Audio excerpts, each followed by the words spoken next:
Voces por una causa, el podcast de Entre Culturas con Julia Navarro. Hola, soy Julia Navarro, les doy la bienvenida una semana más al podcast de Entre Culturas, Voces por una causa. Hoy es un programa muy especial y para mí muy interesante porque tenemos a Juan José Martínez de Abuixón, salvadoreño, antropólogo, cronista, escritor. ¿Añado más? Bueno, con eso suficiente y sobra. Bueno, y es autor de obras como Ver, Oír y Callar, El niño de Hollywood. Y uno que tiene un título que a mí realmente me encanta, El que tenga miedo a morir, que no nazca. Su trabajo lo viene combinando, es la investigación rigurosa con la mirada literaria, aborda temas muy, muy complicados como las maras, la violencia estructural, las migraciones. Ha ganado un montón de premios como el Three Story Award, el premio Ortega y Gasset o el premio Gabo. Bueno, lo primero de todo, gracias por estar aquí, Juan José. Gracias a ustedes. Gracias por estar aquí. Y quería que nos acercaras a un tema tan complejo y tan difícil de abordar como son las nuevas violencias en Centroamérica y el Caribe. Y para comenzar, te pido que nos cuentes por qué sigue siendo Centroamérica y el Caribe una de las regiones más violentas del mundo. Bueno, antes que nada, un gusto estar aquí con ustedes. Qué gustazo estar acá con una escritora de la talla tuya. Bueno, yo digo lo mismo de ti. Pues nada, que mi sueño siempre ha sido ser escritor de novelas y creo que ahora estoy empezando con eso, así que te tengo mucha envidia. Pues nada, mira, Centroamérica y el Caribe, pues es una región complicada, como casi todas las regiones, con una historia reciente de mucha violencia y con una multiplicidad de actores violentos que incluyen al Estado, que no han permitido, digamos, que se inicien procesos de paz. Y a esto yo le sumaría un pasado muy reciente con una potencia, concretamente los Estados Unidos de Norteamérica, apostándole a un tipo de gobiernos y a un tipo de modelo económico. Y en los últimos años, hablando de todo este tiempo mal entendido como Guerra Fría, pues apostándole a abortar prácticamente, a matar antes de su nacimiento cualquier proceso de paz. Como lo vimos, por ejemplo, en varios lugares del Caribe y lo vimos en Guatemala, a matar antes de que se desarrollaran procesos democráticos, entendidos en aquellos años como procesos de izquierda. Yo diría, esa es un poco la fórmula ese es un poco los ingredientes de los que se compone el caldo violento de Centroamérica y el Caribe. ¿Y por qué nace esta situación de violencia? ¿Por qué en contextos que son muy distintos hay tanto auge de pandillas y de crimen organizado? Pues mira, concretamente de pandillas, y a mí sí me gusta diferenciar las pandillas de otras formas de violencia y sobre todo de otras formas del crimen. La pandilla no es otra cosa que un grupo de esta franja etaria, de un grupo de hombres jóvenes de los sectores más pobres de las sociedades a las que pertenecen, que de alguna forma crean un propio sistema, una cosa que yo llamo el juego serio, ¿no?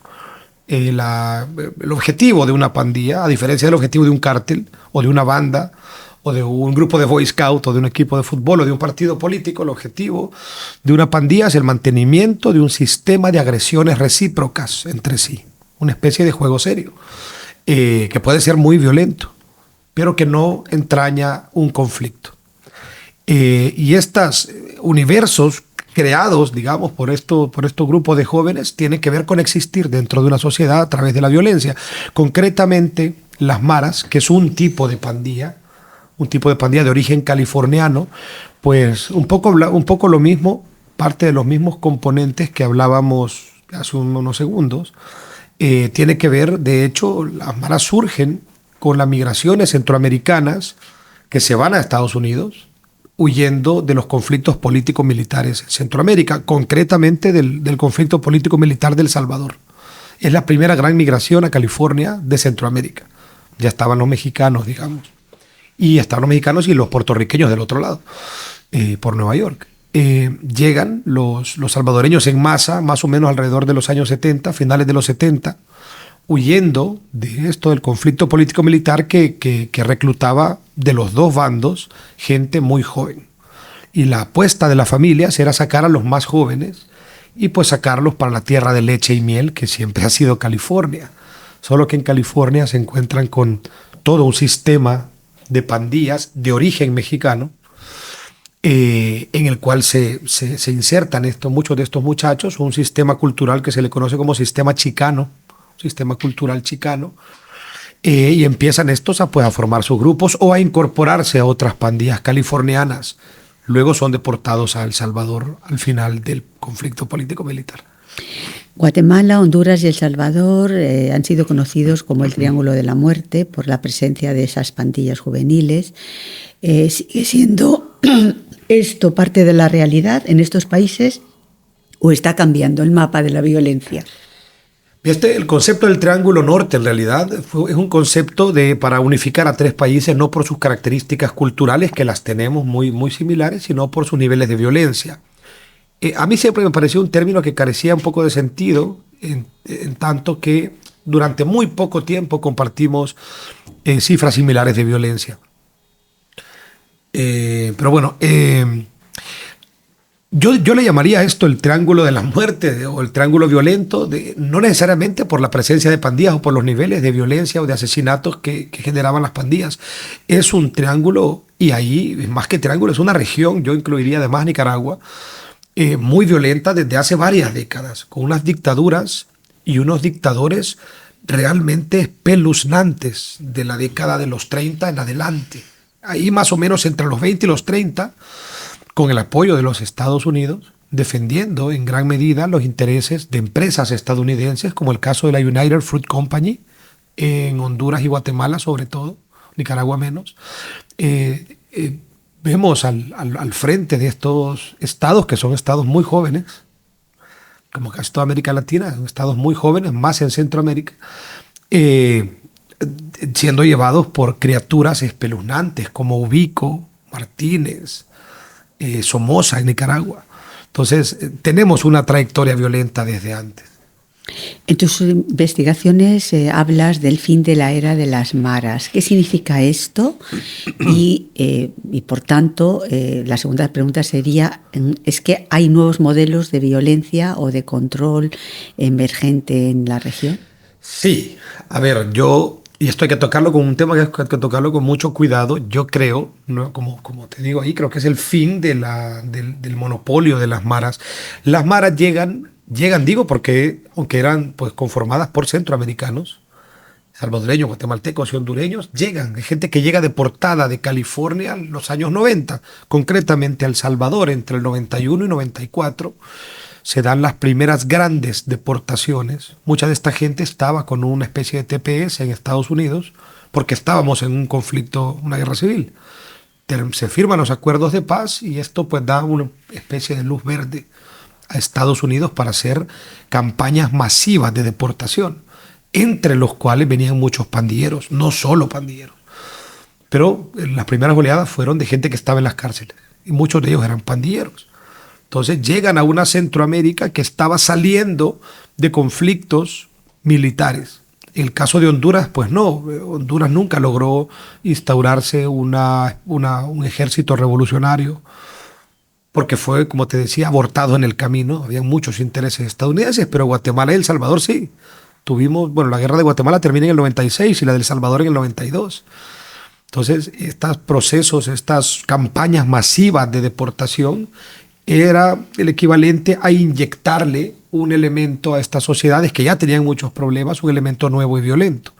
Los deportados, pandilleros, concretamente de 2 estructuras, el Barrio 18 o la 18th Street Gang y la Mara Salvatrucha o MS-13. Estas 2 estructuras de origen californiano se crean en California, en Los Ángeles concretamente. Al llegar a Centroamérica con los procesos de deportación se encuentran a unas sociedades devastadas por la guerra, con una infraestructura por el suelo, con una infraestructura social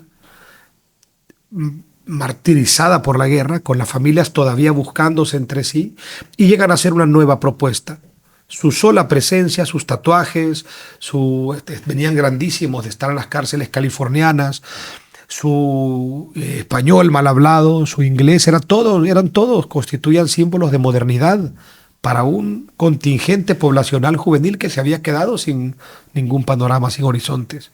A toda esta gente que pelearon la guerra, que eran todos jóvenes, se les dijo por un lado que estaban peleando para salvar a El Salvador de las garras del capitalismo voraz y establecer una nueva panacea revolucionaria y un nuevo mundo donde todos podían compartir y ser felices. Y a los otros se les dijo que estaban defendiendo a El Salvador de las garras de los soldados de Fidel Castro que querían comerse a los niños y entrenarlos en campos de concentración. Y luego se les dijo a los dos que todo eso era mentira y que ahora son todos hermanos.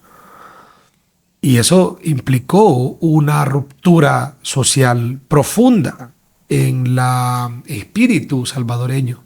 Y entonces en ese contexto, con esta población juvenil perdida, sin horizonte, que no tenían más estudios que el que te puede dar un M16 o una K-47, llegan estos deportados masivamente con una nueva propuesta violenta para volver a existir. Entonces esa es la forma en la que estos grupos se desarrollan y luego se expande a Honduras y Guatemala.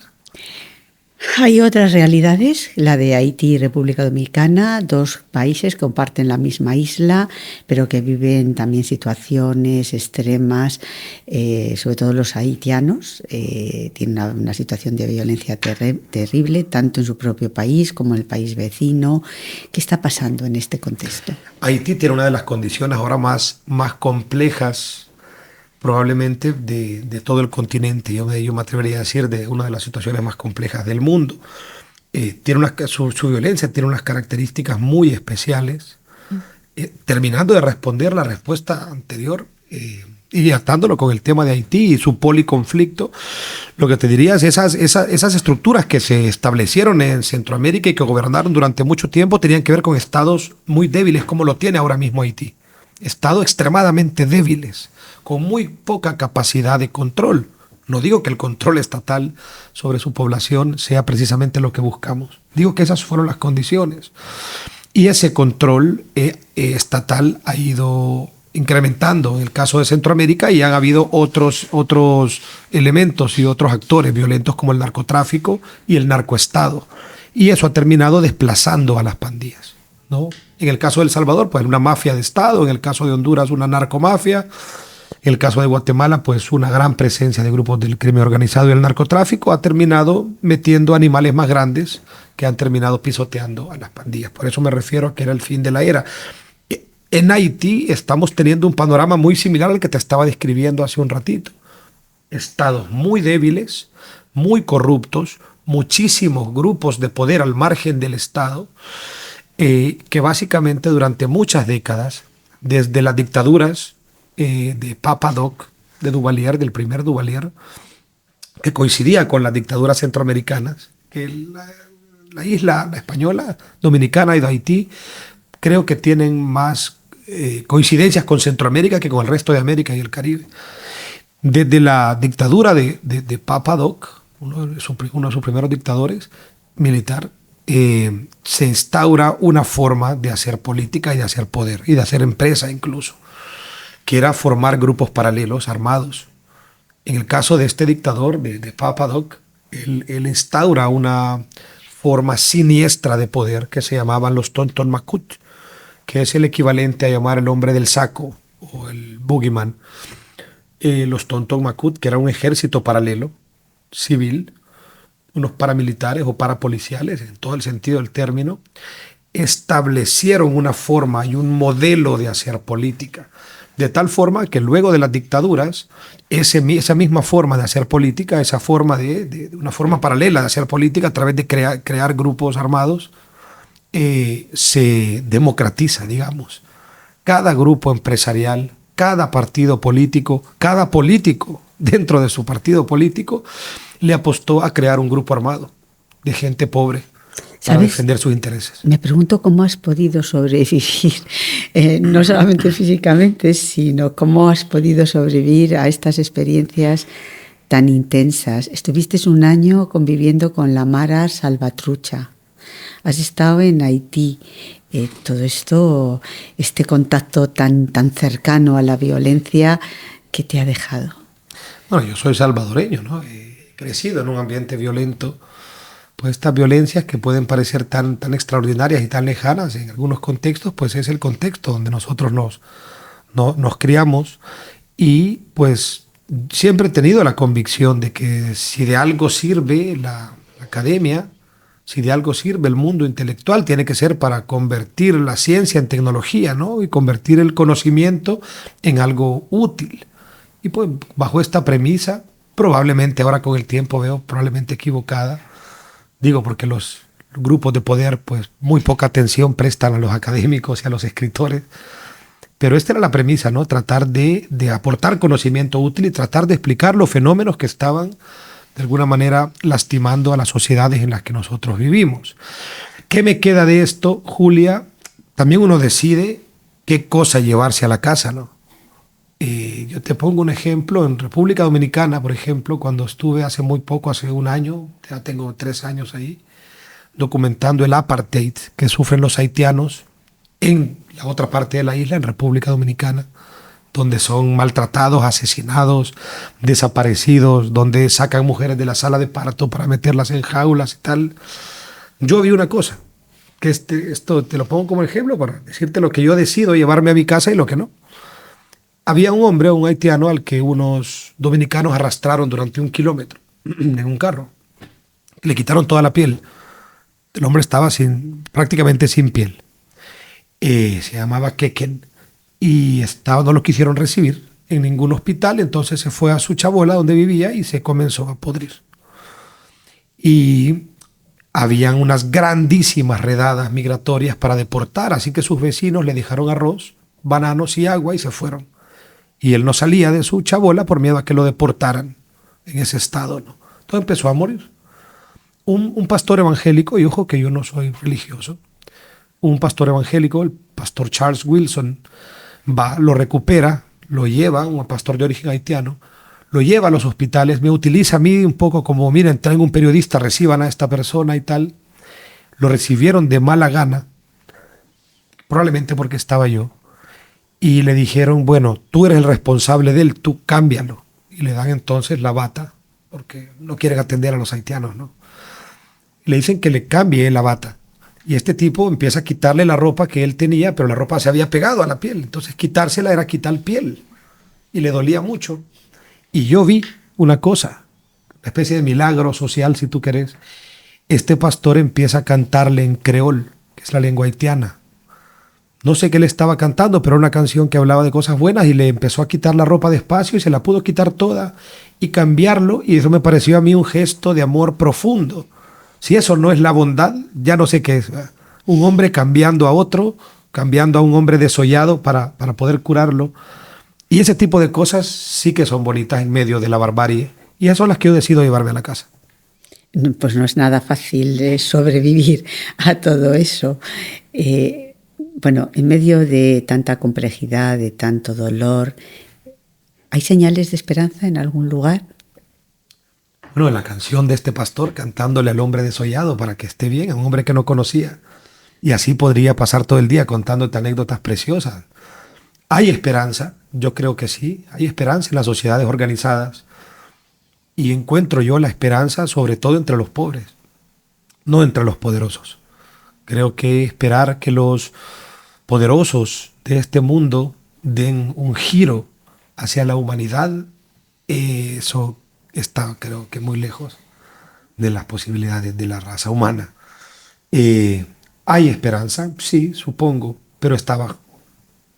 Muchas gracias, Juan José, por aceptar la invitación de Fes por una causa, por todo lo que nos has contado. A mí me has dejado sobrecogida y espero que hayas dejado sobrecogido a todos los que nos escuchan, porque es muy importante esta mirada diferente que tú tienes sobre una realidad tan complicada y tan dolorosa. Y gracias a todos ustedes por estar ahí, por escucharnos. Hasta la semana que viene. Gracias, Julia, y gracias a todos los que nos escucharon. Muchas gracias. Voces por una causa. el podcast de Entre Culturas con Julia Navarro.